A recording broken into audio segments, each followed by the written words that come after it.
right now, there is this invisible tax that is just dragging down the global economy by up to $1.97 trillion every single year. Yeah, that is a staggering number. It really is. And, it's not inflation, it's not a sudden crash in the housing market, and it has absolutely nothing to do with supply chain deficits.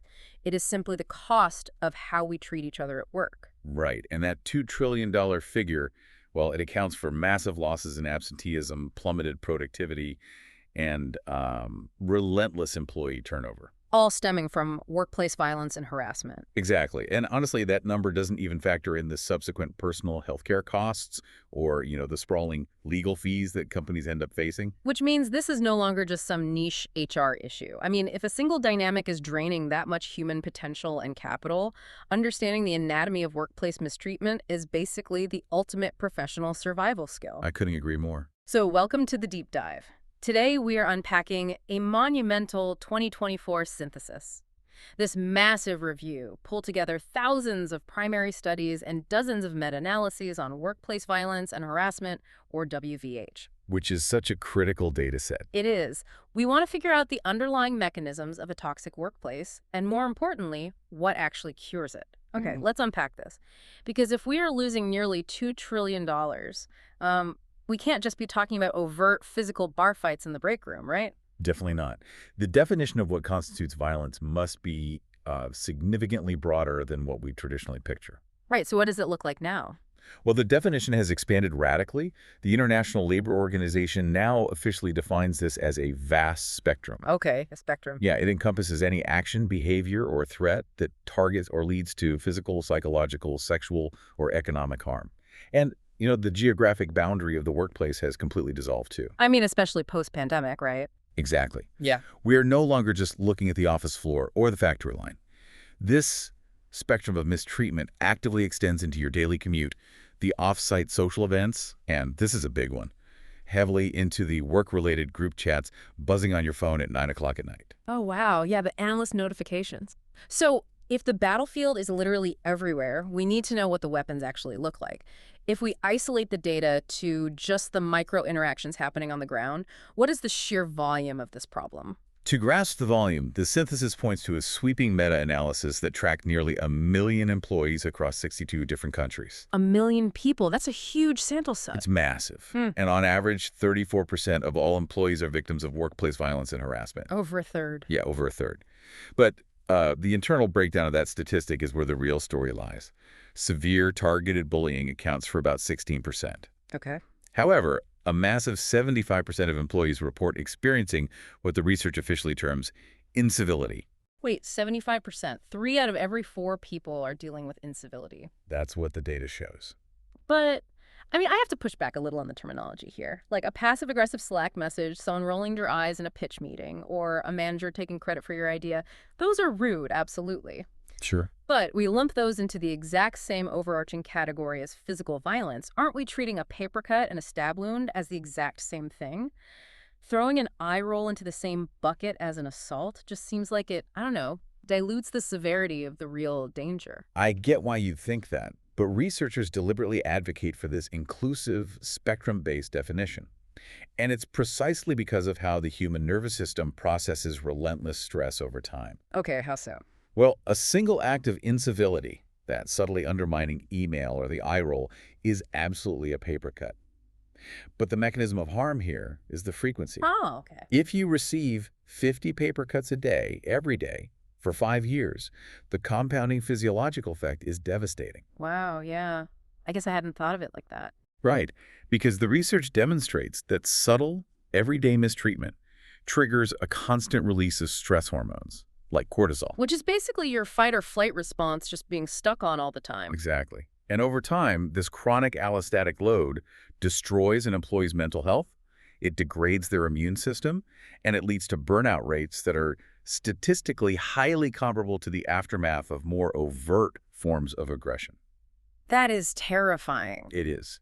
It's the insidious difference between acute trauma and chronic poisoning. Yeah. Both ultimately destroy the employee's health. death by 1,000 paper cuts. Precisely. So the sheer frequency of the subtle stuff creates this physiological baseline of toxicity that the body simply cannot adapt to. You literally can adapt to it. So if 75% of people are experiencing this, it can't just be a few bad apples randomly acting out. The environment itself must act as a catalyst. That's a perfect way to phrase it. Where is this environment functioning at its most toxic? Like, what industry is ground zero for this spectrum? Ground zero is, without a doubt, the healthcare sector. The data specifically isolates global healthcare workers, and the rates of workplace violence and harassment in those environments peak at an astounding 78.9%. Nearly 80% of healthcare workers. Yep, almost 8 out of 10.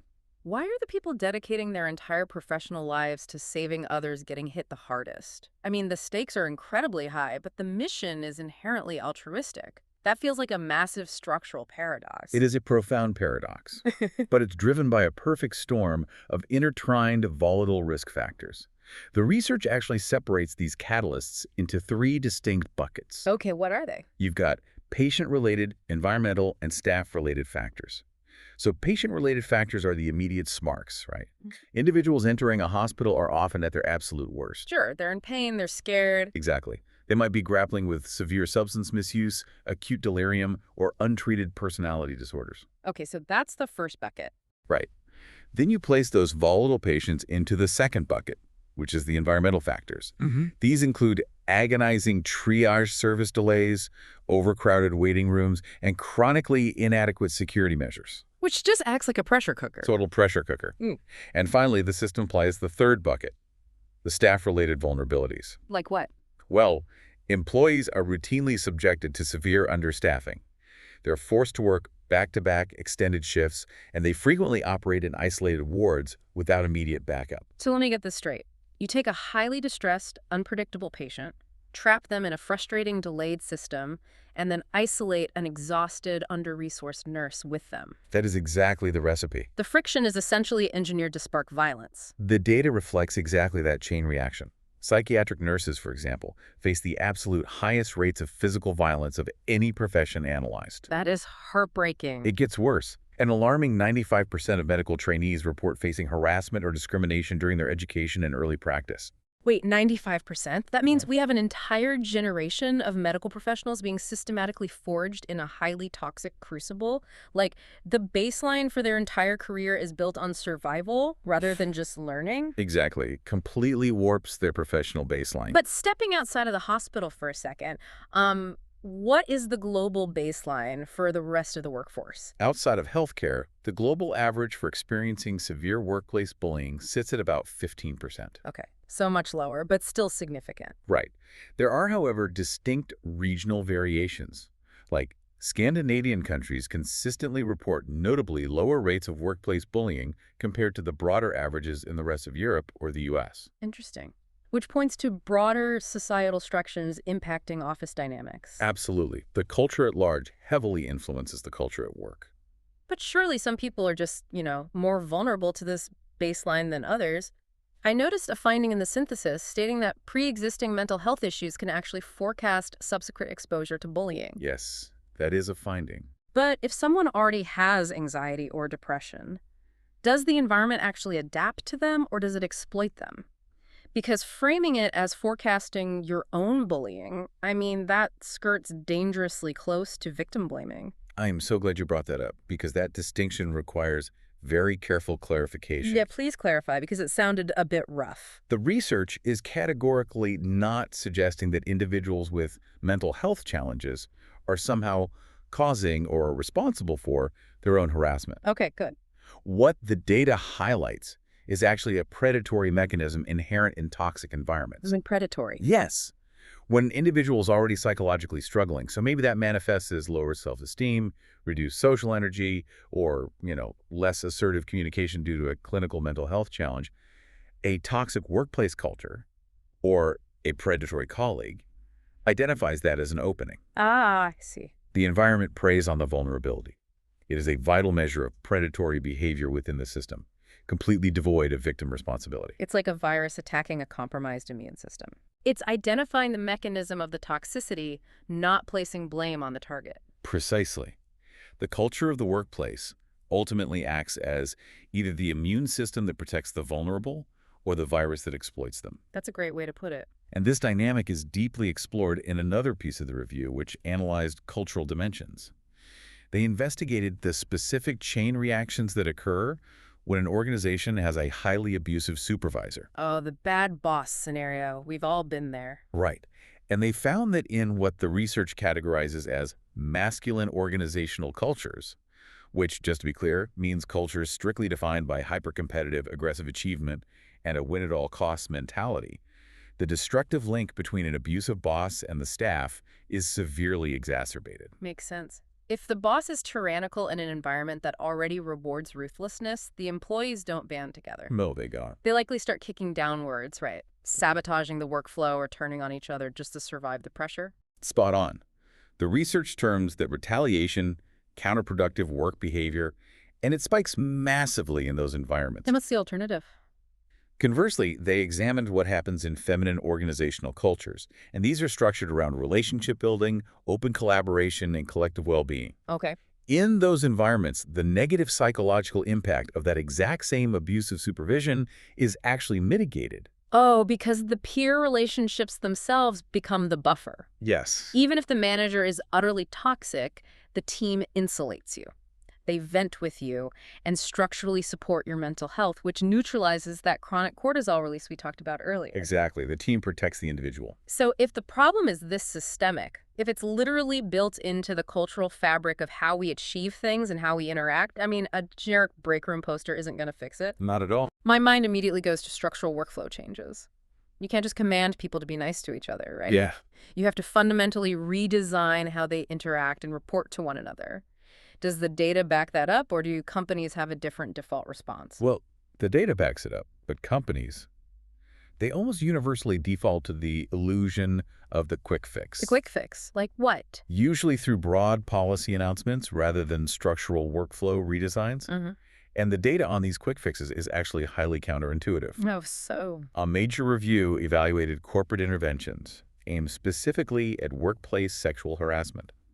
It revealed that when companies roll out strict, highly publicized zero-tolerance policies and comprehensive awareness training, the official reporting of sexual harassment actually goes up. Wait, what? It goes up? Yes. So the policy rolls out, the company takes a hardline stance, and the problem mathematically looks like it is getting worse. Yep.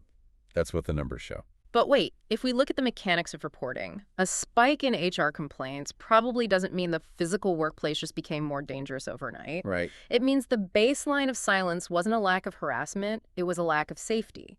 So the spike is actually a metric of success because the policy finally lowered the barrier to entry for speaking up. You hit the nail on the head. Employees finally possess the psychological safety and the confidence in the new structural system to bring what was happening in the shadows into the light. Okay, so that's a good thing. It is. That initial spike is the system working as intended. However, that metric only indicates success up to a very specific point. What's the catch? Researchers note a critical structural flaw in relying solely on these single-point interventions, like a training seminar or a well-designed zero-tolerance module frequently succeeds in changing people's superficial attitudes and their cognitive knowledge. Meaning they learn the vocabulary. Exactly. They learn the vocabulary and can easily pass a multiple-choice HR quiz on what constitutes harassment. But that cognitive knowledge frequently fails to translate into tangible behavioral changes on the actual office floor. Ah.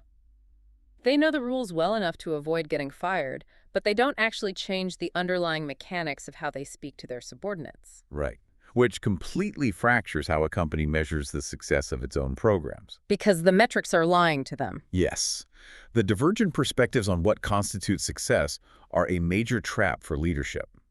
The research explicitly warns that if leadership implements a basic anti-bullying seminar and subsequently surveys the alleged perpetrators, or even just the broader staff, those individuals will likely self-report that the intervention was a massive success. Because they checked the box. Exactly. They say communication has vastly improved. Yeah. But if researchers survey the actual victims within that exact same office, the victims consistently report that absolutely nothing has fundamentally changed regarding their daily experience. So relying on a single metric or surveying only one dominant perspective provides leadership with a dangerously skewed and overly optimistic illusion of their own culture. So we have a situation where a poster does nothing. A one-off seminar just teaches bad actors how to pass a quiz without changing their tone, and tracking HR reports can easily lead to false confidence. Pretty bleak when you summarize it like It that. really is. So if we discard the quick fixes, what are the actual mechanics of a solution? What does the synthesis point to that genuinely moves the needle on that $2 trillion loss? The overarching scientific consensus is that effective interventions must inherently be multi-level and multi-component. Meaning what, practically? An organization cannot solely target the individual employee's behavior. They must simultaneously restructure the interpersonal team dynamics, rewrite the overarching organizational policy, and shift the broader societal culture within the company's walls. That is a massive undertaking. Is there a proven model for this? Yes, a prime data-backed example highlighted in the review is the CREW initiative. CRU. That stands for civility, respect, and engagement in the workforce, right? That's the one. But what actually happens in the trenches during a CRU rollout? Because if it's just a longer seminar, we run into the exact same behavioral disconnect we just talked about. Good question. It is fundamentally different from a seminar because it relies on sustained behavioral conditioning rather than passive lecturing. Okay, so it's active. Very active. Yeah. CREW is a highly structured long-term program where peer work groups meet regularly, often weekly, over several months. Oh, wow. Weekly for months. Yeah. They don't just review policies. They actively role-play interpersonal conflict resolution. Yeah. They collectively define what respect looks like for their specific team and structurally hold each other accountable for everyday incivility. And does it work? The data confirms it. Implementing CREW successfully shifts the baseline, increasing overall workplace civility by 5% and significantly reducing the specific instances of supervisor incivility. You know, moving the baseline behavior of thousands of employees by 5% is a massive structural achievement. That 5% is the difference between an employee dreading logging on every morning and actually feeling psychologically secure enough to do their job. It really is. But regarding the mechanics of rolling this out, does the data suggest starting from the top down, like with the executives, or from the bottom up, with the frontline workers? The data actually provides a definitive hierarchy for immediate impact. A major meta-analysis directly compared the efficacy of interventions targeted at the broad organizational macro-level-like executives, rewriting the corporate values manifesto against interventions targeted directly at the micro-employee level. Meaning the frontline folks. Right, focusing intensely on building interpersonal communication and de-escalation skills. Yeah. And the employee-level interventions demonstrated a drastically higher immediate impact. Really? Yeah, they registered an effect size of 0.50 compared to the organizational level's minimal 0.22. So getting down into the trenches and equipping the frontline workers with the actual psychological and communicative tools to de-escalate conflict is more than twice as effective in the short term as a CEO sending out a company-wide email about a new culture initiative. Exactly. Engaging the individuals who are the most immediately vulnerable to the mistreatment yields the highest return on intervention. That makes total sense. And the delivery method for these tools is surprisingly adaptable. The review confirms that computer-based training modules can be just as effective as expensive in-person training. Oh, that's huge for remote teams. It is vital for modern remote or hybrid teams. But that finding comes with a massive structural caveat. What's the caveat? The digital training only succeeds if it is paired with active, continuous post-training reinforcement activities. An employee cannot simply click through a module in isolation. Right, because then it's just the HR quiz all over again. Exactly. The concepts must be integrated and reinforced by management in weekly one-on-ones and daily team operations. Which brings us to the ultimate friction point, doesn't it? Because as I analyze these successful multi-level models, the CREW initiative, the bottom-up focus, the mandatory daily reinforcement, there is one inescapable common denominator required to make any of it function. And that is, yeah. Genuine, visible leadership commitment. If the manager doesn't actually care about the computer module, they will never reinforce it, and the entire system collapses. You are absolutely right. Leadership commitment is the bedrock of the entire structural solution. Without it, every intervention is merely a performative exercise in legal compliance. Purely performative. Yes. And a specific review, which analyzed the workplace experiences of LGBT employees, perfectly isolates this dynamic. Okay, let's hear it. Now, just to be clear, we are simply reporting the specific conclusions from the data here, but the study argues that for LGBT employees, Just having a formal, neutral anti-discrimination policy written in the handbook, or simply maintaining an environment with an absence of overtly negative behavior, is completely insufficient to make those employees feel structurally safe or supported. Well, that makes perfect sense from a cultural standpoint. An absence of overt hostility is not the same mechanism as actual structural inclusion. Exactly. If a leader simply checks a legal box to satisfy HR requirements without genuinely shifting the culture, the employees on the floor immediately recognize the disconnect. They see right through it. The data asserts that leaders must model true, active allyship. They have to publicly and continuously champion the inclusive structures and engage deeply in the daily work of maintaining them. They have to walk the walk. Right. If the leadership does not visibly model the exact behavior they are legally demanding from the floor, the interventions fundamentally fail to take root. Think about your own workplace dynamics right now. Evaluate the structural realities of your office. Are the leaders just enforcing a policy when a severe complaint forces their hand? Or are they actively modeling the culture? Are they stopping the subtle daily paper cuts of incivility before those cuts compound into a systemic, toxic bleed? It's a critical question every listener needs to ask themselves. Because what this massive synthesis makes undeniably clear is that workplace violence and harassment is no longer just a physical threat to be mitigated by security guards.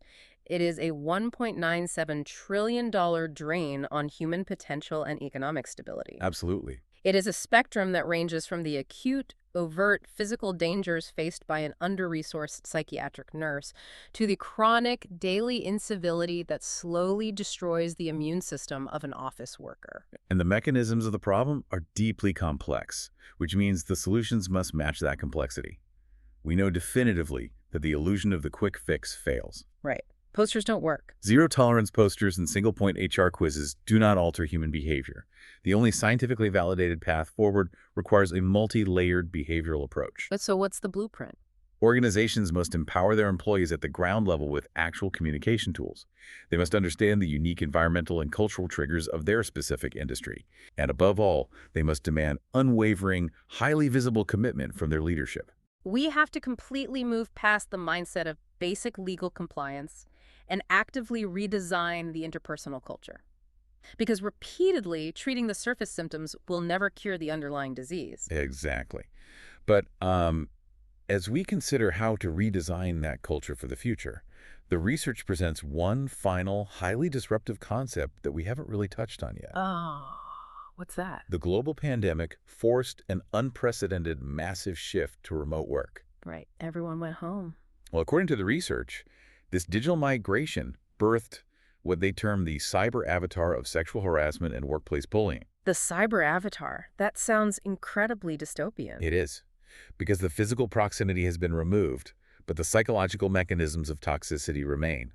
And it forces a critical evaluation. Which is? As our physical office floors shrink into digital screens, anonymous forums, and asynchronous chat windows, how do the invisible, compounding rules of respect and incivility mutate when we are merely typing at each other from the isolation of our living rooms? Has we actually fundamentally escaped the toxic workplace, or have we merely digitized those 1,000 paper cuts? $1 trillion lost, no longer just confined to boardrooms and hospital wards, but actively draining across millions of isolated Wi-Fi connections. We'll leave you to ponder how your own digital baseline is shifting.